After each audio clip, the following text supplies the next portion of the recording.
దేశంలో నెలకొన్న విభిన్న పరిస్థితులపైన వివిధ కోణాల్లో సమగ్రమైన అవగాహనతో జరిపే ప్రత్యేక కార్యక్రమం నవభారతానికి స్వాగతం. ఇక జమ్మూ కాశ్మీర్ అంశంపైన మనతో చర్చించడానికి మన స్టూడియోకి వచ్చారు సోషల్ కాజ్ సెక్రటరీ శ్రీహరి గారు. శ్రీహరి గారు నమస్కారం అండి. శ్రీహరి గారితో మాట్లాడదలుచుకున్న వాళ్ళు వెంటనే కింద స్క్రోలింగ్ లో వచ్చే ఫోన్ నెంబర్లకు ఫోన్ చేసి మీరు శ్రీహరి గారితో మాట్లాడవచ్చు. శ్రీహరి గారు, అసలు ఈ జమ్మూ కాశ్మీర్ సమస్య ఏంటండి? మన భారతదేశానికి స్వతంత్రం వచ్చినప్పుడు సుమారుగా 565 పైచిలకు స్వదేశీ సంస్థానాలు ఉండేవి.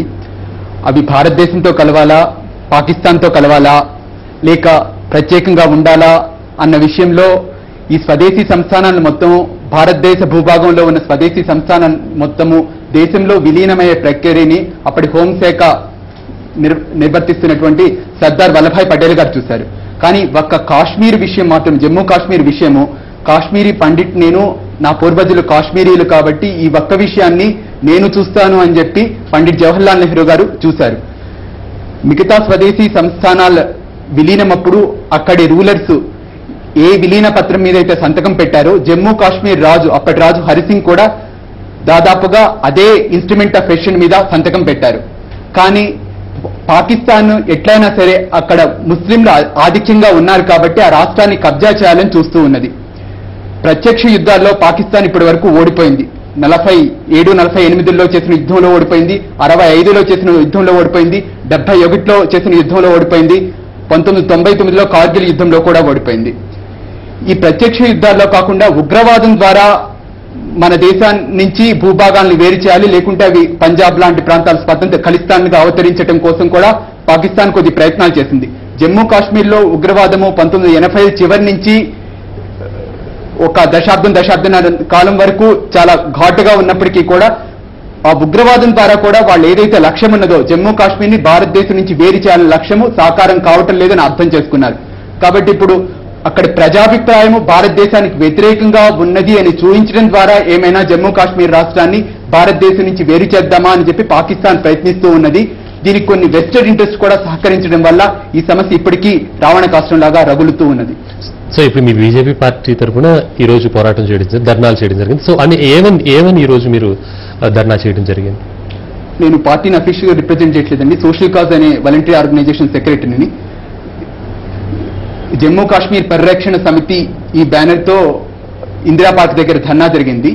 ఈ ధర్నా డిమాండ్ ఏంటంటే, ఈ మధ్య కేంద్ర ప్రభుత్వము జమ్మూ కాశ్మీర్ విషయంలో నియమించిన త్రిసభ్య కమిటీ శ్రీమతి రాధాకుమారు, దిలీప్ పడ్గోంకరు, ఎంఎం అన్సారీ వీళ్ళ ముగ్గురు ఒక నివేదికను ఇచ్చున్నారు. ఈ నివేదిక 2011 అక్టోబర్లో సమర్పించినప్పటికీ సుమారు 7-8 నెలల కాలం పాటు తొక్కిపెట్టి పార్లమెంటు సమావేశాలు పూర్తి కాగానే దాన్ని బయటకు పెట్టింది ప్రభుత్వం. ఒకవేళ చిత్తశుద్ధి ఉన్నప్పుడైతే పార్లమెంటు సమావేశాలు జరుగుతూ ఉన్నప్పుడు నివేదికను ఎందుకు బయట పెట్టలేదు? Motives, we suspect the motives of the government. ఈ రిపోర్ట్ చాలా భయానకంగా ఉన్నది. సమస్యని సాల్వ్ చేసే బదులు ఇంకా సంక్లిష్టంగా చేసే విధంగా ఉన్నది. ఫర్ ఎగ్జాంపుల్, ఇప్పటి వరకు మన దేశంలో ఉన్న వాళ్ళందరము పాక్ ఆక్రమిత కాశ్మీర్, జమ్మూ కాశ్మీర్లో పాకిస్తాన్ ఆక్రమించుకున్న భూభాగాన్ని పాకిస్తాన్ ఆక్యుపైడ్ కాశ్మీర్, పాక్ ఆక్రమిత కాశ్మీర్గా పిలుస్తూ ఉన్నాం. ఇలా పిలవాలి అని చెప్పి అంతర్జాతీయ వేదికల మీద భారతదేశం ఫైట్ చేస్తూ వస్తున్నది. కానీ ఈ రిపోర్ట్ రాసిన ముగ్గురు కూడా రిపోర్ట్లో చాలా ప్లేసెస్ లో పాకిస్తాన్ అడ్మినిస్టర్డ్ కాశ్మీర్ అని రాశారు, పాకిస్తాన్ పాలిత కాశ్మీర్. ఇది ఎవరి భాష? వేర్పాటువాదుల భాష, ఉగ్రవాదుల భాష, పాకిస్తాన్ యొక్క భాష. వాళ్ల భాష ప్రభుత్వం యొక్క అధికారిక రిపోర్ట్లో ఎలా వచ్చింది? అట్లాగే జమ్మూ కాశ్మీర్కి ఇంకా స్వయం ప్రతిపత్తి కల్పించాలి అన్న విషయంలో కూడా పరిశీలించడానికి ఒక కాన్స్టిట్యూషన్ కమిటీ. ఎందుకంటారు జమ్మూ కాశ్మీర్ కి సెపరేట్ గా స్వయం ప్రతిపత్తి ఎందుకు కల్పించారు? మన భారతదేశంలో అంతర్భాగం అయినప్పుడు మళ్ళీ దానికి వేరే చట్టాలు వేరే ఎందుకు అమలు అవుతాయి అక్కడ? ఇది మన ప్రప్రథమ ప్రధాని పండిట్ జవహర్లాల్ నెహ్రూ చేసిన తప్పిదము. ఈ 370వ అధికరణం రాజ్యాంగంలో ఉంచడానికి అప్పుడు ఉప ప్రధాని సర్దార్ వల్లభాయ్ పటేల్కి ఏమాత్రం ఇష్టం లేదు. కానీ కొన్ని నాటకీయ పరిణామాల కారణంగా ఇది రాజ్యాంగంలో చోటు చేసుకుంది. ఈ 370వ అధికరణాన్ని రాజ్యాంగ సభలో ఆమోదించే విధంగా చూసే బాధ్యతని ఆయన నెత్తిన పెట్టి ప్రధానమంత్రి గారు దేశం బయటకు వెళ్లిపోయారు. ప్రధాని దేశం లేని సమయంలో పార్టీ విధానానికి వేరుగా వెళ్లకూడదు అని కొన్ని తప్పనిసరి కారణాల వల్ల సర్దార్ వల్లభాయ్ పటేల్ ఈ అధికరణం కూడా రాజ్యాంగంలో రావటానికి ఒప్పుకున్నారు అని చెప్పి ఆయన సోదరి మణిబెన్ రాసిన ఆత్మకథలో రాశారు. సర్దార్ వల్లభాయ్ పటేల్కి ఒక కాన్ఫిడెన్స్ ఉండేది, ఒకవేళ ఈ అధికరణము స్వతంత్ర భారత ప్రజానీకానికి ఇష్టం లేకపోతే, తర్వాత వచ్చే ప్రజలకి ఇష్టం లేకపోతే గనక అవసరం అనుకున్నప్పుడు వాళ్ళు తొలగించుకుంటారు కదా అని చెప్పి. మనం ఆర్టికల్ యొక్క సబ్ టైటిల్ కూడా చూసినట్లయితే temporary provision with regard to the state of Jammu and Kashmir, తాత్కాలిక అనే పదాన్ని చాలా స్పష్టంగా వాడారు. అంటే ఎప్పుడు కావాలంటే అప్పుడు దాన్ని తీసివేయొచ్చు. పండిట్ జవహర్లాల్ నెహ్రూ గారు కూడా ఆశించారు ఏమని, జమ్మూ కాశ్మీరు మిగతా దేశంలో కలిసిపోవటానికి ఏదో కొద్ది సమయం తీసుకుంటుంది, ఆ సమయం వరకు మనం ప్రత్యేక ప్రతిపాదిస్తే అక్కడ ఉన్న రాజకీయ పార్టీలు వాళ్ళు, అక్కడ ఉన్న ప్రజలు మాకేమీ వద్దు, మేము స్వతంత్ర భారతదేశంలో మిగతా రాష్ట్రాల్లాగా సరిసమానంగా ఉంటాము, మాకు ప్రత్యేక ప్రతిపత్తి వద్దు అని చెప్పి వాళ్ళేమైనా డిమాండ్ చేస్తారో అని చెప్పి పండిట్ జవహర్లాల్ నెహ్రూ గారు కలలుగన్నారు. ఆయన పార్లమెంట్ లో మాట్లాడుతూ ఒకసారి అంటారు, this article will erode and corrode by itself, దానంతరికి అదే పోతుంది అని చెప్పి. కానీ ఇప్పుడు మాత్రం అక్కడ ఉన్న రాజకీయ పార్టీల వాళ్ళు, సెపరేటిస్టులు ఇంకా ఎక్కువ ప్రతిపత్తి కావాలి, ఇంకా ఎక్కువ ప్రతిపత్తి కావాలని గొంతెమ్మ కొరకులు కోరుతూ ఉన్నారు. ఇది భారత్ జాతి యొక్క సమగ్రతకు గొడ్డలి పెట్టు. సో మరి ఇప్పుడు మీరు చెప్తున్నట్టుగా అక్కడ ప్రత్యేక అధికారాలు ఉన్నాయి, మిగతా చోట మిగతా ఇండియా అంతా ఒక గవర్నమెంట్ అండ్ ఒక రకరకాల మన గవర్నమెంట్ పాలసీలు ఏవైతే ఏం రన్ అవుతుంటే అక్కడ మాత్రం అది చెల్లదంటారు. సో ఇక్కడ వాళ్ళు వెళ్ళి అక్కడ ఆస్తులు కొనుక్కోవడానికి కూడా చెల్లదంటారు. ఎందుకంటే భారతదేశం అంతా భారతదేశం అయినప్పుడు భారతీయులు ఎక్కడైనా కొనుక్కోవచ్చు, ఎక్కడైతే మొత్తం మిగతా ప్లేసెస్ ఎక్కడైతే ఉండొచ్చు ఎక్కడైతే కొనుక్కోవచ్చు అన్నప్పుడు అక్కడ మాత్రం ఎందుకు కొనుక్కోవడానికి వీల్లేదు అసలు? అదే మేము ప్రశ్నిస్తూ ఉన్నాము. రాజ్యాంగంలో 19వ ఆర్టికల్లో చెప్పినట్లు right to move and settle in anywhere throughout the territory of India, దేశంలో ఎక్కడైనా ఉండటానికి నివసించడానికి ఆస్తులు కొనుక్కోవడానికి భారత పౌరులందరికీ అధికారం ఉండాలి. కానీ విచిత్రం ఏంటంటే ఒక భారతీయుడికి, సగటు భారతీయుడికి అమెరికాలో ఆస్తి కొనుక్కోవాలన్నా తేలికే, ఇంగ్లాండ్లో ఆస్తి కొనుక్కోవాలన్నా తేలికే. కానీ భారతదేశం యొక్క అవిభాజ్య అంతర్భాగంగా మనం చెప్తూ ఉన్నటువంటి జమ్మూ కాశ్మీర్ రాష్ట్రంలో ఆస్తులు కొనుక్కోవటం దాదాపు అసాధ్యము. ఒక రాష్ట్రపతి కావచ్చు, ప్రధానమంత్రి కావచ్చు, ఒక చదరపు అడుగు స్థలం కూడా జమ్మూ కాశ్మీర్ రాష్ట్రంలో కొనకుండా చేశారు. దీనికి కారణం ఏంటంటే 370వ అధికరణము భారతదేశంలో మిగతా దేశానికిను జమ్మూ కాశ్మీర్ రాష్ట్రానికి ఒక అడ్డుగోడలాగా నిలుస్తూ ఉన్నది. ఈ ప్రత్యేక ప్రతిపత్తిని కల్పిస్తున్నటువంటి తాత్కాలిక అధికరణమైన 370వ అధికరణాన్ని తక్షణం రద్దు చేస్తే గానీ ఈ సమస్యకు పరిష్కారం. మరి ప్రభుత్వాలు ఆ విధంగా అసలు ఎక్కడన్నా మూవ్మెంట్ తీసుకొచ్చినట్టు మనకు కనిపిస్తుందా? ఆ ఫైల్స్ కదిలిపినట్టుగా రాజకీయ తెగువ మన ప్రభుత్వాలకి లోపించింది. 370వ అధికరణాన్ని రద్దు చేయాలి అని కోరితే వీళ్ళేదో లౌకికవాదులు కాదు, ఇదేదో వీళ్ళు మతతత్వవాదులను ముద్ర వేయడానికి ప్రయత్నిస్తున్నారు. రాజ్యాంగంలో 44వ అధికరణం చెప్తుందండి, దేశం మొత్తానికి కూడా ఒకే పౌర చట్టం తీసుకురావటానికి, ఉమ్మడి పౌర చట్టం తీసుకురావటానికి ప్రభుత్వం కృషి చేయాలి. ఉమ్మడి పౌర చట్టం రావాలని తప్పనిసరిగా ప్రభుత్వం చేయవలసిన పని, అది మాత్రం మేము చేయమంటారు. దీని పర్యవసానంగా ఏంటి? ఈ ప్రశ్నకు సమాధానం చెప్పడానికి న్యాయశాస్త్ర కోవిదులు కావాల్సిన జనసామాన్యం చెప్పగలుగుతారు. 4 భార్యలు ఉన్నటువంటి జడ్జి రెండో పెళ్లి చేసుకున్న ముద్దాయికి శిక్ష విధించే అధికారం కలిగి ఉండొచ్చా, ఉండకూడదా అంటే ఉండకూడదు, అలా ఉండటం న్యాయం కాదు అని చెప్తారు. కానీ బహుభార్యాతత్వాన్ని ఒక మతానికి చెందిన వాళ్ళకి పర్మిట్ చేయటం వల్ల హైపోథెటికల్ గా ఇటువంటి సిచ్యువేషన్ భారతదేశం లీగల్ వ్యవస్థలో పాసిబుల్ అవుతూ ఉన్నది. చేయాలి అని చెప్పిన రాజ్యాంగం చేయాలి అని నిర్దేశిస్తున్నటువంటి పనులు చేయటానికి ప్రభుత్వానికి రాజకీయ తెగువ కమిట్మెంట్ లేదు.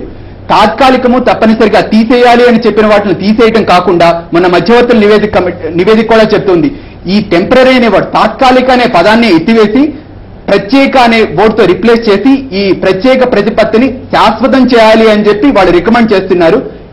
This is shocking. దీన్ని ఎట్టి పరిస్థితుల్లో కూడా దేశభక్త పౌరులు ఒప్పుకోకూడదు. మరి అంటే ఇప్పుడు మీరు చెప్తున్నారు, మీరు స్వచ్ఛంద సంస్థగా వెళ్ళి మీరు ఫైట్ చేస్తున్నారు, బాగానే ఉంది. సో మీరు ఎంతకాలం నుంచి దీని మీద ఫైట్ చేస్తున్నారు? ఫైట్ చేయడం వల్ల ఎక్కడైనా మీకు ప్రభుత్వం నుంచి ఎప్పుడైనా ఒక స్పందన లాంటిది వచ్చిందా? మేము దీని మీద చూస్తున్నాం, లేకపోతే ఓకే కొంతకాలానికి ఇది ఒక గాడి పడుతుందని ఎప్పుడు మీకేమైనా చెప్పడం జరిగిందా? ఇప్పుడే ప్రభుత్వం వైపు నుంచి అటువంటి పాజిటివ్ సిగ్నల్స్ రాలేదు. మన రాష్ట్రంలో రాజధాని హైదరాబాద్ లో సుమారు 100కు పైగా కాశ్మీరీ పండిట్ల ఫ్యామిలీలు ఉన్నారు. కాందిసీకులుగా స్వదేశంలోనే వాళ్ళ జీవనాన్ని వెళ్లబుచ్చుతున్నారు. వాళ్ళని మీరు పలకరించినట్లయితే ఎప్పటికైనా కానీ కాశ్మీరు లోయలో పరిస్థితులు అనుకూలిస్తే తప్పనిసరిగా అక్కడికి తిరిగి వెళ్లి సెటిల్ కావాలనే కోరిక వాళ్ళకి చాలా బలంగా ఉన్నది. వాళ్లతో కూడా కలిసి పనిచేస్తూ ఉన్నాము. అంటే వాళ్ళు ఇక్కడికి వచ్చి సెటిల్ అవడానికి కారణం ఏంటంటారు? మరి ఉగ్రవాదం కారణంగా వాళ్ళు తప్పనిసరి పరిస్థితుల్లో, మతం కారణంగా వాళ్ళు ముస్లిమేతరులు అన్న ఒక్క కారణం చేత వాళ్ళని ఊచకోత కోస్తూ వాళ్ళ మహిళల పైన రకరకాల అత్యాచారాలు చేస్తూ భారతీయ కుక్కల్లారా గో బ్యాక్ అంటూ వాళ్ళ ఇళ్ల మీద నినాదాలు రాస్తూ వార్నింగ్లు ఇస్తూ మహిళల మీద చెప్పుకోలేనటువంటి అత్యాచారాలకు ఉగ్రవాదులు పాల్పడటం వల్ల తప్పనిసరి పరిస్థితుల్లో వాళ్ళు వాళ్ళ స్వస్థలాల నుంచి వదిలేసి స్వదేశంలోని ప్రభుత్వం కానీ మన కేంద్ర ప్రభుత్వం కానీ ఇట్లాంటి విషయాలు జరిగినప్పుడు జోక్యం చేసుకున్నట్టు మనకి ఎక్కడన్నా కనిపిస్తుందంటారా? ఇలాంటి అణచివేయటంలో ప్రభుత్వం ఎక్కడన్నా ఒక చర్య తీసుకుందా ఎప్పుడైనా కానీ ఇలాంటి సంఘటనలు జరిగినప్పుడు? 5 లక్షలకు పైగా కాశ్మీరీ పండిట్లు స్వదేశంలో శరణార్థులుగా ఉన్నారు. వాళ్ళు తిరిగి వెళ్లే పరిస్థితులు కల్పించడంలో ఇప్పటి వరకు భారత ప్రభుత్వం సంపూర్ణంగా విఫలమైంది. ఇలా వాళ్ళు తిరిగి వెళ్లకుండా చూడటంలో కూడా జమ్మూ కాశ్మీర్ రాష్ట్ర ప్రభుత్వానికి వెస్టెడ్ ఇంట్రెస్ట్ ఉన్నట్లుగా కనిపిస్తోంది. సో మరి మీరు చూసుకుంటే చాలా మంది కాశ్మీర్ పండితులు కూడా అక్కడి నుంచి వచ్చేసారు. మీరు అంటున్నారు ఏంటంటే కనుక మొత్తం భారతదేశం అంతా కూడా ఒకే చట్టం అమలు అవ్వాలి అని అంటున్నారు. అవునండి. సో కానీ మీరు చెప్తున్నట్టు ఇప్పుడు నెహ్రూ గారి చాలా సంవత్సరాల క్రితం అప్పుడు మన రాజ్యాంగం రాసింది కూడా, కానీ ఇప్పుడు దాన్ని మార్పులు చేర్పులు చేసే అవకాశం ఉంది కదా. సో మరి ఇప్పుడు వస్తున్న ప్రభుత్వాలు ఎందుకు మార్పులు చేర్పులు చేయటం లేదంటారు? కారణం ఏంటంటారు? ఈ దేశం యొక్క ప్రాదేశిక సమగ్రత పట్ల, ఈ దేశం యొక్క సమైక్యత పట్ల ప్రభుత్వాలకి ఎంత నిష్ట ఉన్నది అన్నదే ప్రశ్నార్థకం. జమ్మూ కాశ్మీర్ లో పాకిస్తాన్ ఆక్యుపైడ్ కాశ్మీర్ ని వేరే దేశంలో భాగంగా ఏదైనా మ్యాపుల్లో చూపించినప్పుడు చాలా గొడవ చేస్తూ ఉంటాం. అరుణాచల్ ప్రదేశ్ ని పాకిస్తాన్ చైనా భూభాగంగా మ్యాపుల్లో చూపిస్తే ప్రభుత్వం గొడవ చేస్తూ ఉంటుంది. కానీ ప్రభుత్వం అపాయింట్ చేసినటువంటి మధ్యవర్తులే ఇటువంటి భయానకమైన రిపోర్ట్ ఇస్తే దాన్ని మేము వ్యతిరేకిస్తున్నాము, తిరస్కరిస్తున్నాము, ప్రభుత్వం తక్షణంగా ఎందుకు చెప్పడం లేదు? ఆ నివేదికలో ఇంకా ఎట్లా చెప్పారంటే భారత పార్లమెంటు ఈ నుంచి రక్షణ తదితర అంశాల మీద తప్పిస్తే జమ్మూ కాశ్మీర్ వర్తించే విధంగా చట్టాలనే చేయకూడదట. అంటే భారత సార్వభౌమాధికారాన్ని ధిక్కరించే విధంగా మధ్యవర్తులు మాట్లాడుతూ ఉంటే హోంమంత్రి ఎందుకు నోరు మెదపరు? ఓకే అండి, మీతో మాట్లాడటానికి కాలర్ ఉన్నారండి. హలో హలో హలో అండి. ఓకే, లైన్ డిస్కనెక్ట్ అయింది. శ్రీహరి గారు మీరు చెప్తున్నట్టు రకరకాల అంశాలు ఇందులో ప్రాధాన్యత ఉన్నట్టుగా మనకు కనిపిస్తోంది. సో అక్కడ ఉన్నటువంటి మంత్రులు కానీ చీఫ్ మినిస్టర్లు కానీ జమ్మూ కాశ్మీర్కి పనిచేసినటువంటి వాళ్ళు కూడా అంటే అక్కడ ఉన్నటువంటి వాళ్ళు దానికే లోబడిపోయి ఉన్నారంటారా, లేకపోతే కనుక మొత్తం ఇండియాలో కలిపేయాలి, ఇండియాలో ఎలాగైతే ఉంటుందో భారతదేశం మొత్తంలో జమ్మూ కాశ్మీర్ కాకుండా ఎక్సెప్ట్ అంతా కూడా ఆ చట్టాన్ని అక్కడ కూడా అమలు చేయాలి అనేటువంటిది అక్కడ ఉన్నటువంటి రాజకీయ నేతలకు ఉందంటారు లేదా? ఇక్కడ పోనీ కేంద్ర ప్రభుత్వానికి వదిలేసేయండి, అక్కడ ఉన్నటువంటి రాష్ట్ర ప్రభుత్వాలకి ఏమైనా ఉందా లేదా అసలు ఇప్పుడు వరకు? ప్రత్యేక ప్రతిపత్తి ఉండటం వల్ల ఫర్ ఎగ్జాంపుల్ ఈ లోక్పాల్ లాంటి వ్యవస్థలు అక్కడ తీసుకురాలేరు. ఇప్పుడు అక్కడ కాశ్మీర్ లోయలో సర్పంచ్లు వీళ్ళందరూ కూడా ఒక పెద్ద ఉద్యమం చేస్తూ ఉన్నారండి. రాజ్యాంగంలో వచ్చినటువంటి 73, 74వ అధికరణాన్ని జమ్మూ కాశ్మీర్ రాష్ట్రానికి కూడా వర్తించాలి, లోకల్ బాడీస్ కి స్వయం ప్రతిపత్తి కల్పించాలి, డైరెక్ట్ సెంట్రల్ ఫండింగ్ ఉండాలి అని చెప్పి అక్కడ లోకల్ పొలిటీషియన్స్ స్మాల్ లెవెల్లో వాళ్ళు డిమాండ్ చేస్తున్నారు. కానీ ఈ టాప్ లెవెల్ లీడర్షిప్ కి ఇట్లా భారతదేశం నుంచి కొంచెం వేరుగా ప్రత్యేకంగా ఉంటే వెస్టెడ్ ఇంట్రెస్ట్ వాళ్ళు లార్జ్ స్కేల్ కరప్షన్ లో ఇండల్జ్ అవుతున్నారు. దాని ప్రభుత్వం రెడీగా క్వశ్చన్ చేయటం లేదు. అడ్మినిస్ట్రేటివ్ షీర్ ఇన్ఎఫిషియన్సీ ఉన్నది. ఓకే అండి, మేము డిస్కషన్ కొనసాగించి మీతో మాట్లాడటానికి కాలర్ ఉన్నారండి. సికిందర్ గారు, శ్రీహరి గారితో మాట్లాడండి. హలో చెప్పండి. హలో సార్, మీరు కాశ్మీరీ పండిట్ల సమస్య మీద ప్రత్యేకంగా పనిచేస్తున్నారా? అలాగే ఏమైతే ఇండియన్ మిలిటరీ ద్వారా అణచివేయబడుతున్న కాశ్మీరీ మహిళల గురించి కూడా పనిచేస్తున్నారా? అలాగే మణిపూర్ అన్న రాష్ట్రాల్లో కూడా మన ఆర్మీ ద్వారా అత్యాచారాలకు గురి సాగడి మహిళలు అనేక రకంగా అణచివేత ఎదుర్కొంటున్నారు. అటువంటి వైపు మీరు ఏం దృష్టి పెడుతున్నారు? ఈ యాక్టివిటీస్ ఈ సంస్కృతంలో ఎలా ఉన్నాయి కనుక్కోవచ్చు. మా సంస్థకి జమ్మూ కాశ్మీర్లో ఏమీ సపరేట్ వింగ్ లేదండి. ఈ భారతదేశం యొక్క సైనికుల ద్వారా అక్కడ కాశ్మీరీ మహిళలు అత్యాచారాలకు గురి కాబడుతున్నారు అని చెప్పి ఒక వెర్షన్ ఉన్నది. అది కొద్ది వరకేమైనా వాస్తవమేమో కానీ అవాస్తవాలని చాలా ఎక్కువగా చిత్రీకరించి ప్రచారం చేయటంలో కొన్ని ఆర్గనైజేషన్స్ పనిచేస్తున్నామండి. ఆర్మీ చేయనటువంటి పనులు కూడా వాళ్ళ మీద నెపం చూసి ఇండియన్ ఆర్మీ ఇక్కడి నుంచి వెళ్లిపోతే ఈ రోజు జమ్మూ కాశ్మీర్ భారతదేశంలో అంతర్భాగం కలిసి ఉన్నది అంటే గనక అక్కడ మన జవాన్లు చేస్తున్న త్యాగాలు, వాళ్ళు 24 గంటలు కూడా బోర్డర్లను కాపాడుతున్న తీరు, అక్కడ ఉగ్రవాదులను ఎదుర్కొంటూ వాళ్ళ ప్రాణాలొడ్డి పోరాటము, ఇదన్నీ కారణము. వాళ్ళ త్యాగాలను ఏమాత్రం గుర్తించకుండా కొన్ని చిన్న చిన్న సంఘటనలు అక్కడక్కడ జరిగితే ఆ అత్యాచారాలను మాత్రం భూతద్దంలో చూసి వాటిని మాత్రమే ప్రచారం చేయటం మాత్రం ఎంత మాత్రం సబబు కాదు.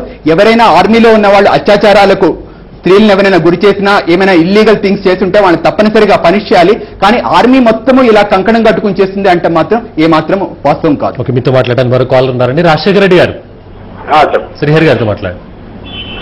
నమస్కారం అండి. ఇప్పుడు జమ్మూ కాశ్మీర్ లో సార్ కాశ్మీరీ పండిట్స్ మీద ఇంత హరాస్మెంట్ జరుగుతుంటే ఎవరు మాట్లాడట్లేదు. అవునండి.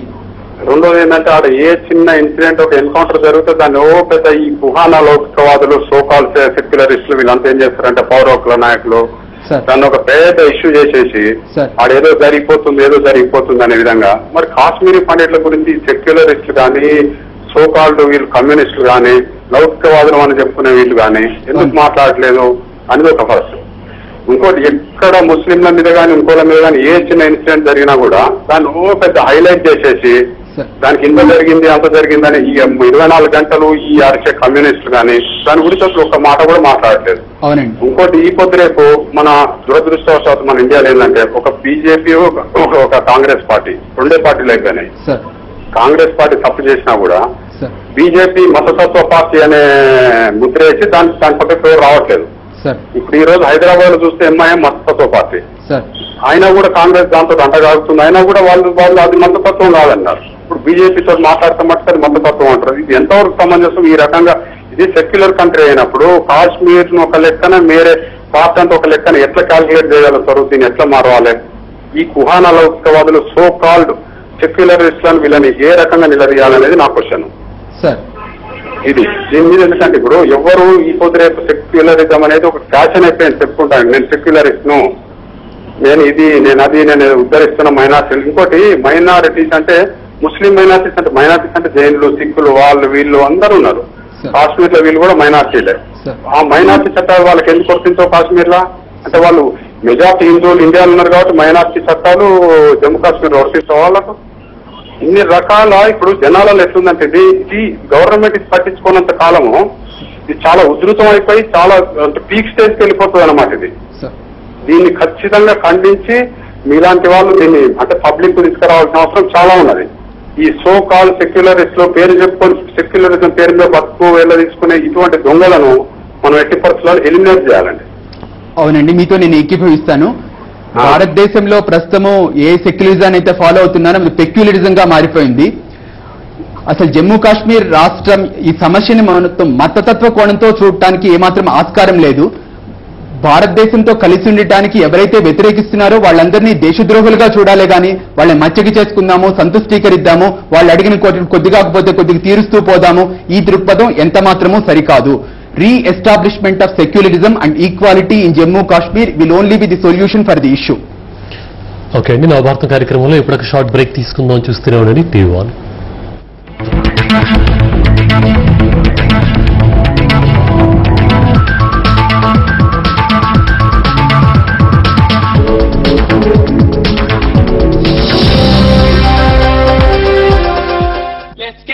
To the basics of life.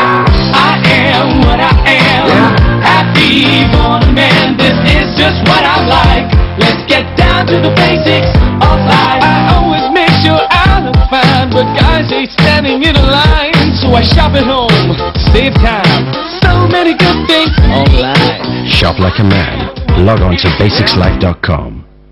HP అందిస్తోంది అఫోర్డబుల్ ప్రింటింగ్ ₹449K ప్రతి కార్ట్రిడ్జ్. తమ పిల్లలకి టాప్ గ్రేడ్స్ రావాలనుకునే పేరెంట్స్ కోసం, మీ పిల్లల భవిష్యత్తుని ఉజ్వలం చేయడం కోసం కొనుక్కోండి HP ink advantage printer. SMS smart kit to 56070. If you wanna get into it, get it now. Spark a train, get into it, get it now. Spark a train, spark a train, spark a train. Get down now, baby, now. Get up now, baby, up. Get into it, get into it. Spark a train, spark a train. Get down now. Spark a train, Vio, Sony. సామాజిక అంశాలతో నాటకాలకు జీవం పోసిన ప్రఖ్యాత రచయిత, పడమటి గాలి సృష్టితో నాటకరంగ స్థాయిని రెట్టింపు చేసిన దర్శకుడు, సామాజిక ప్రయోజనమే లక్ష్యంగా నాటక రంగానికి సేవలందిస్తున్న పాటిబండ్ల ఆనందరావుతో ఈ వారం జీవన్ నాటకం. ఆదివారం ఉదయం 9 గంటలకు. తెల్ల తెల్లని బంగారం ఇది హనుమాన్ బీజీటు భక్తి విత్తనం. తిరులెన్నో తెస్తుంది హనుమాను, పత్తి చేను నవ్వుతుంది పలుమార్లు. తెల్ల తెల్లని బంగారం ఇది అధిక లాభాలకు నాంది సత్య సీడ్స్ వారి హనుమాన్ బీజీ2 పత్తి విత్తనం. ప్రపంచంలోనే ప్రఖ్యాతిగాంచిన మలబార్ గోల్డెన్ డైమండ్స్ యొక్క 68వ షోరూమ్ కర్నూలులో జూలై 8 నుండి ప్రారంభం. మీ జీవితంలో అపురూప ఘడియలు సంబరాలతో అంబరాన్నంటాను మలబార్ గోల్డెన్ డైమండ్స్ తో. Malabar golden diamonds, celebrate the beauty of life.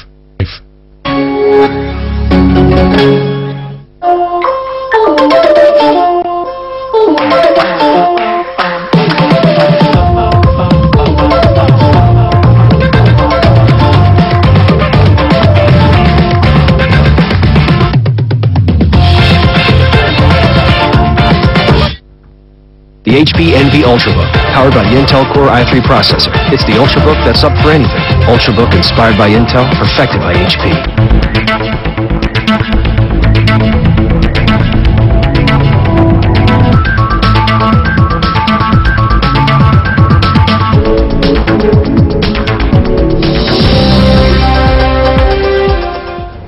నవభారతం కార్యక్రమానికి తిరిగి స్వాగతం. శ్రీహరి గారు, ఇప్పుడు అక్కడ ఉన్నటువంటి జమ్మూ కాశ్మీర్లో ఉన్నటువంటి ప్రజలు, మరి అక్కడ ఉన్నటువంటి ప్రజలు ఏమని కోరుతున్నారు? జమ్మూ కాశ్మీర్ రాష్ట్రంలో 3 ప్రాంతాలు ఉన్నట్లుగా మనం చూడొచ్చండి. ఒకటి జమ్మూ ప్రాంతము, ఒకటి లడక్ ప్రాంతము, ఒకటి కాశ్మీర్ లోయ ప్రాంతము. జమ్మూలో గాని లడక్ లో గాని భారతదేశ సార్వభౌమాధికారానికి విఘాతం కలిగించే అంశాలు ఏమాత్రం లేవు. అక్కడి ప్రజలు సంపూర్ణంగా భారతదేశంతో విలీనం కావాలని, 370వ అధికరణం లాంటి తాత్కాలిక అడ్డుగోడలు తక్షణం తొలగిపోవాలని కోరుకుంటున్నారు. అయితే కాశ్మీర్ లోయలో కొద్ది మంది మాత్రము భారతదేశం నుంచి వేరుపడితే బాగుంటుందా, పాకిస్తాన్తో కలిస్తే బాగుంటుందా, అటువంటి ఆలోచనలు చేస్తున్నారు. అయితే ఒక రోగికి రోగం కుదిర్చే ముందు ఇష్టం లేకపోయినప్పటికీ కూడా అతనికి బలవంతంగా అతని రోగం కుదిర్చడం కోసం అది ఇచ్చి తీరాలి. అట్లాగే 370వ అధికరణం తొలగించడం అనేది ఈ జమ్మూ కాశ్మీర్ సమస్యకు మందు లాంటిది. వాళ్ళు కోరుకున్నప్పటికీ కోరుకోనప్పటికీ కూడా ఈ అధికరణాన్ని తొలగించడం ఒక్కటే సమస్యకు శాశ్వత పరిష్కారం. అంటే లోయలో ఎందుకంటారు? లోయలో ఎక్కువగా కోరుకోకపోవడానికి కారణం ఏంటంటారు? అక్కడ ప్రత్యేకంగా వేరే దేశంగా ఉండాలనో లేకపోతే ఇంకో దేశంలో కలవాలని కోరుకోవడానికి కారణం ఏంటి? అక్కడ ఎందుకు వాళ్ళు అలా అడుగుతున్నారంటారు? మేము వేరుగా ఉంటాము అని ఎవరైతే బయటకు మాట్లాడుతూ ఉన్నారో వాళ్ళకి మచ్చిక చేసుకోవడానికి ప్రభుత్వం దూతలు పంపించము, వాళ్ళకి రాయితీలు పంపించము, ఇటువంటివి చేస్తున్నారు. అట్లాగే మేము వేరు పడతామని ప్రచారం చేస్తూ పనిచేస్తూ ఉంటే వాళ్ళకి పాకిస్తాన్ నుంచి పెద్ద మొత్తంలో డబ్బులు అందుతూ ఉన్నవి. ఈ వెస్టెడ్ ఇంట్రెస్ట్ కారణంగా ఈ వేర్పాటువాదం కొద్దిగా కాశ్మీర్ లోయలో ఉన్నది. ఇది కూడా పాకిస్తాన్ లో ఇన్స్టెబిలిటీని చూసి చాలా వరకు తగ్గుముఖం పడుతూ ఉన్నది. ఈ తగ్గుముఖం పట్టిన సమయంలోనే సరి అయిన పరిష్కారం కనుగొనే విధంగా చర్యలు తీసుకోవటం బాగుంటుంది. అంటే ఎలాంటి చర్యలు తీసుకోవాలంటే, అంటే ఒకవేళ మన ప్రభుత్వం అక్కడ ఇస్తున్నటువంటి ప్యాకేజీలు కానీ అవన్నీ కూడా మన ప్రభుత్వం ఉపసంహరించుకోవాలంటారు, వాళ్ళకి స్పెషల్గా ఏమి ఇవ్వకుండా? జమ్మూ కాశ్మీర్ రాష్ట్రాన్ని భారతదేశంలో ఉన్న మిగతా రాష్ట్రాలతో ఎక్కువ తక్కువ ప్రత్యేకంగా ఏమాత్రం కాకుండా సరిసమానంగా చూస్తే కనుక సమస్య పరిష్కారం అయిపోయినట్లే. ఇప్పుడు ఫర్ ఎగ్జాంపుల్ కాశ్మీర్ లోయలో ప్రజలే లోకల్ బాడీస్ సంబంధించిన 73rd, 74 కాన్స్టిట్యూషనల్ అమెండ్మెంట్స్ మాకు కావాలి అని చెప్పి కోరుకుంటున్నారు. మేము యాక్సెప్ట్ చేస్తున్నాము, మీ రాష్ట్రంలో కూడా వర్తించే విధంగా ఆ లోకల్ సెల్ఫ్ గవర్నెన్స్ ఫెసిలిటేట్ చేస్తూ రాజ్యాంగ సవరణ మేము చేయబోతున్నామని చెప్పి కేంద్ర ప్రభుత్వం ఎందుకు ప్రకటించకూడదు? ఓకే అండి, మరో కాల్ ఉండాలి మీతో మాట్లాడటానికి. నాగమణి గారు. ఓకే అండి, శ్రీహరి గారితో మాట్లాడండి. శ్రీహరి గారు నమస్కారం అండి. నమస్తే మేడం, చెప్పండి. చాలా ఇంట్రెస్ట్ గా ఉందండి మీ మాటలవి. ఒక్కసారి ఇప్పుడు ఈ దేశంలో ఈ మంత్రులందరూ కూడా ఆర్మీలో ట్రైనింగ్ తీసుకుని రావచ్చు కదండి. ఎవరు పడితే వాళ్ళు. సరిగా వినపడలేదు మేడం, మళ్ళీ ఒకసారి చెప్పండి. నాగమణి, ఉపయోగం లేదు ఎవరికి, ఈ ట్రైనింగ్ ఎందుకు తీసుకోకూడదండి? ఓకే, మంత్రుల ఉపయోగం లేదు, వీళ్ళు ట్రైనింగ్ ఏదైనా తీసుకురావాలి కదా, ఎందుకు ట్రైనింగ్ తీసుకోవడం మనకు మంత్రులు? ఎందుకెవరండి, అన్నిటికీ ట్రైనింగ్ కావాలి, చదువులు కావాలి. మరి ఈ మంత్రులు మాత్రం ఎవడుండేవాడు, ఎవడు డబ్బు ఉంటేవాడు, ఎవడు నోరు ఉంటేవాడు మంత్రి అయిపోతున్నాడు. ఇప్పుడు వీళ్ళ వల్ల దేశానికి నష్టమే కానీ లాభం లేదు. వీళ్ళు ఆర్మీలో 2 సంవత్సరాలు ట్రైనింగ్ ఎందుకు తీసుకొచ్చుకున్నాడని మంత్రి చేయకూడదండి. అప్పుడు కదా దేశానికి న్యాయం జరుగుతుంది. ప్రజాస్వామ్యంలో ప్రజలు ఎన్నుకున్న వాళ్ళు ప్రజాప్రతినిధులు అవుతూ ఉంటారు. మన మంత్రులు ప్రజలు ఎన్నుకున్న వాళ్ళు ఉండండి ఒక్కసారి, ప్రజలు ఎన్నుకున్న వాళ్ళు అవుతారు, కానీ ప్రజలు ఎవరిని ఎన్నుకోవాలండి? వాళ్ళకి తెలియక ఎవరంటే వాళ్ళే నేను మంత్రిని, నేను న్యాయం చేస్తాను అనగానే నమ్మేసి ఎవడో ఒకరు చేయాలిగా ఓటన్నాక సరైన వాళ్ళని ఎవరో ఒకరు వేసుకుంటున్నారు. వీళ్ళకి అక్కడ ట్రైనింగ్ అంటూ లేకుండా, దేశం అంటే ఏంటో విలువ తెలియకుండా ప్రతి వాడు దోచుకోవడానికే వస్తున్నప్పుడు వాళ్ళకి ఎందుకంటే మంత్రి పదవులు ఇవ్వటం, దేశాన్ని తాకట్టు పెట్టుకోవడం, దోచుకుని తినిపోవడానికండి ప్రజల సొమ్ముని. ఓకే నాగమణి గారు, అంతేనండి, ఇంకేముందా? అదేనండి, ఇప్పుడు వీళ్ళకి కూడా ఏ మంత్రి అయితే కావాలో వాళ్ళకి కూడా ఆర్మీకి తీసుకెళ్లి వాళ్ళ ట్రైనింగ్ ఇప్పిస్తే దేశభక్తి గురించి తెలుస్తుందండి వాళ్ళకి. ఓకే అండి, అప్పుడు దేశభక్తి అంటే ఉంటుంది, దేశం మీద ఒక నమ్మకం ఏర్పడి వాళ్ళు కూడా ఇలాంటి అన్యాయాల అక్రమాలకు పాల్పడకుండా ఉంటారు. తప్పనిసరిగా ఆర్మీలో కొద్ది కాలం పనిచేసే నియమము ఇజ్రాయెల్ లాంటి దేశాల్లో ఉన్నది. మన దేశంలో ప్రస్తుతం లేదు, వస్తే బాగుంటుంది అని నేను కూడా అనుకుంటున్నాను. మన రాజకీయ నాయకులను చూసినట్లయితే గనక వాళ్ళలో చాలా మందికి జమ్మూ కాశ్మీర్ సమస్య యొక్క మూలాలేంటి, దాన్ని పరిష్కరించడానికి ఏమి చేస్తే బాగుంటుంది అన్న విషయంలో స్పష్టమైన అవగాహన చాలా లోపించిందండి. ఈ సమస్య పట్ల సరియైన అవగాహన ఉండాలి. అట్లాగే ఆ పరిష్కారాన్ని ఇంప్లిమెంట్ చేసే రాజకీయ తెగువ కూడా ఉండే నాయకుల్ని ఎన్నుకోవటము ప్రజాస్వామ్యంలో పౌరుల యొక్క విధి కూడా. అటువంటి ప్రజాప్రతినిధులు మనకు వచ్చేలాగా చూసుకోవటం మన బాధ్యత కూడా. అంటే ఇప్పుడు ఉన్నటువంటి ఈ కారణాలన్నిటికీ కూడా ప్రస్తుతం ఉన్న రాజకీయ నాయకుల వల్లనే ఇలా తయారైందంటారు. అసలు ఈ విధంగా అవడానికి ఇప్పటి వరకు ఈ జమ్మూ కాశ్మీర్ సమస్య తేలకపోవడానికి కానీ, లేకపోతే అక్కడ ఒక చట్టం ఇక్కడ ఒక చట్టం అమలు పరచడానికి కానీ, వీటన్నిటికీ కారణం రాజకీయ నేతలే అంటారు. రాజకీయ నాయకుల చేతగానితనము, వాళ్ళని ప్రజలు సరిగా ప్రశ్నించకపోవటము రెండు కారణాలండి. సో ఇప్పుడు మన భారతదేశంలో ప్రజలందరూ కనుక వీళ్ళని ఓటు వేయడానికి వచ్చిన రోజున దీని గురించి కనుక ప్రస్తావిస్తే కనుక అప్పుడు వీళ్ళలో మార్పు వచ్చే అవకాశం ఉందంటారా? ప్రశ్నించాలి. ఎలాగంటే ఫర్ ఎగ్జాంపుల్ నేను కొద్ది రోజుల క్రితం నా మిత్రుడు రాహుల్ రాజ్దాన్ మైక్రోసాఫ్ట్ లో పనిచేస్తూ ఉన్నారు. ఆయన గృహప్రవేశానికి వెళ్ళాను. ఆయన ఒక కాశ్మీరీ పండితుడు, నిర్వాసుడిగా వచ్చాడు. ఇక్కడ ఫ్లాట్ కొనుక్కుని నన్ను కూడా ఆహ్వానించాడు. నాకు ఒక ఆలోచన వచ్చింది. శ్రీహరి శ్రీనగర్ లో ఫ్లాట్ కొనుక్కోలేనప్పుడు రాహుల్ రాజ్దాన్ ఇక్కడ కొనుక్కోగలుగుతున్నాడు, శ్రీహరి కూడా శ్రీనగర్ లో ఎందుకు కొనుక్కోలేడు? నాకు వేళ ఒకవేళ డబ్బులుంటే గనక మన దేశం మొత్తంలో కూడా శ్రీనగర్ పేరున్నటువంటి సాంప్రదాయబద్ధమైన రాష్ట్ర రాజధాని మరేదైనా ఉన్నదా? శ్రీహరి, శ్రీలక్ష్మి, శ్రీవాణి, శ్రీ విద్య ఇటువంటి పేరులో శ్రీ అనే పదానికి వర్డ్కి అర్థం ఏదో శ్రీనగర్ లో శ్రీ కూడా అదే అర్థము. కశ్యప మహర్షి నిర్మిత ప్రాంతం కాశ్మీర్. ఒక British historian went to the extent of saying that the civilization and culture of India finds its best expression in Jammu and Kashmir. అటువంటి జమ్మూ కాశ్మీరు కేవలం అక్కడ నివసించే వాళ్ళది మాత్రమే కాదు, ప్రతి ఒక్క భారతీయుడిది కూడా అన్న భావం ఉండాలి, మనందరిలో ఉండాలి. సో అప్పుడే ఆ మార్పు అనేది రాగలుగుతుంది, వస్తుంది. సో ఇప్పుడు పాక్ ఆక్యుపైడ్ కొంత కాశ్మీర్ ని కొంత ఆక్యుపై చేసినట్టుగా ఉంటుంది. సో మనకి చిత్రంలో కూడా కనిపిస్తూ ఉంటుంది కొంత మ్యాప్, కానీ మన భారతదేశంలో అది చెప్పరు మనకి. సో అది లేదు, ఆక్యుపై చేయలేదు అంటారు. వాళ్ళు మాత్రం ఆక్యుపై చేసామని చెప్తారు, ఇదంతా మాదే అంటారు.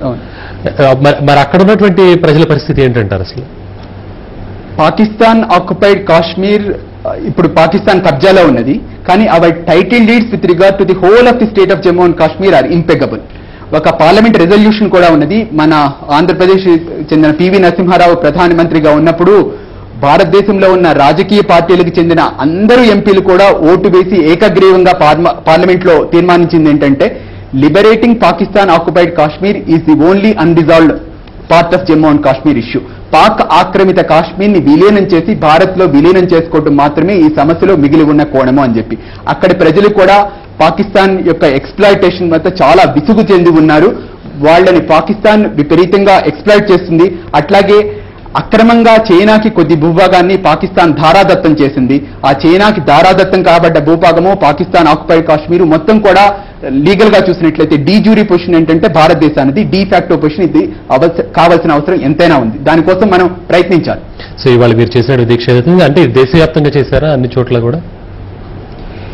ఈ మధ్యవర్తుల నివేదికను వ్యతిరేకిస్తూ దేశవ్యాప్తంగా నిరసనలు జరుగుతున్నాయండి. అందులో భాగంగానే ఈ మధ్యవర్తుల నివేదిక ఏమని ఇచ్చారు అసలు? అంటే పూర్తిగా భారతీయ యొక్క పొజిషన్ జమ్మూ కాశ్మీర్ లో ఇంకా వీక్ అయ్యే విధంగా ఇచ్చారు. ఫర్ ఎగ్జాంపుల్ మిగతా రాష్ట్రాల్లో all India cadre IAS IPS ఆఫీసర్లు ఇట్లాంటి వాళ్ళు 66% ఉంటారు. ఇప్పుడు జమ్మూ కాశ్మీర్ లో కేవలం 50% ఉన్నారు. దీన్ని ఇంకా తగ్గించాలని, పార్లమెంట్ నుంచి జమ్మూ కాశ్మీర్ కి చట్టాలు చేయకూడదని, 1953 కంటే ముందు పరిస్థితికి వెళ్లే అవకాశాలను పరిశీలించడానికి ఒక కమిటీ ఉండాలని చెప్పి 1953 నుంచి ఇప్పటి వరకు పార్లమెంటు జమ్మూ కాశ్మీర్ కి చేసిన చట్టాలు మొత్తము పునఃసమీక్షించాలని, రాష్ట్రానికి ఎవరు గవర్నర్ గా ఉండాలి అనేది అక్కడ ప్రభుత్వం రికమెండ్ చేస్తే అందులో వాళ్ళని మాత్రమే రాష్ట్రపతి గవర్నర్ గా అపాయింట్ చేయాలని ఇటువంటి భయానకమైన సూచనలు చాలా ఉన్నవి. జమ్మూ కాశ్మీర్ని ప్రత్యేకంగా చూసి ఆ వేర్పాటువాద మనస్తత్వాన్ని కుహానా లౌకికవాదులు పోషిస్తూ ఉన్నంతకాలం ఈ సమస్య రగులుతూ ఉంటుంది. మిగతా రాష్ట్రాలతో సరిసమానంగా చూస్తూ ప్రత్యేక ప్రతిపత్తి కలిగిస్తున్న 370వ అధికరణాన్ని రాజ్యాంగం నుంచి రద్దు చేసినప్పుడు మాత్రమే కాశ్మీర్ సమస్యకు శాశ్వత పరిష్కారం లభిస్తుందండి. ఓకే, శ్రీహరి గారు నవభారతం కార్యక్రమానికి వచ్చినందుకు ధన్యవాదాలండి. ఇది ఈనాటి నవభారతం కార్యక్రమం. చూస్తూనే ఉండండి టీవీ1.